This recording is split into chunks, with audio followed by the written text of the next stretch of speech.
Alright, today we're going to talk about PMI and how you can stop paying PMI and put $150 or more in your wallet as soon as possible. First of all, what is PMI?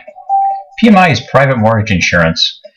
And what it is it's an insurance premium that you're required to pay every single month for a mortgage loan that you have that you were not able to meet the minimum requirement of having 20% equity in a property in which you took out a loan for. The insurance is really for the lender. It's not for you. It's insurance that will cover the lender in case you are not able to make your mortgage loan payments.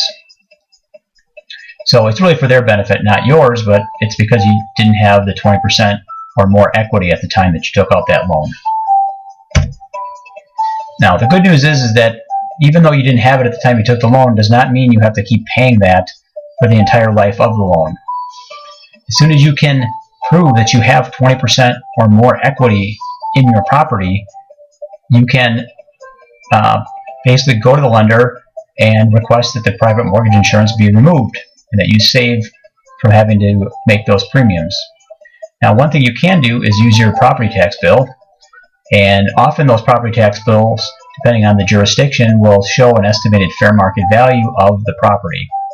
And so you can do some basic math using that and your loan balance to see what kind of equity you have. Also, you'll want to check with your lender, find out what they require as proof in order to get you to not pay private mortgage insurance by proving that you have 20% or more equity. And you definitely want to check with your lender because they're going to have their own specific requirements. As I mentioned, you can use your property tax bill as a kind of a quick back of the envelope way to do that.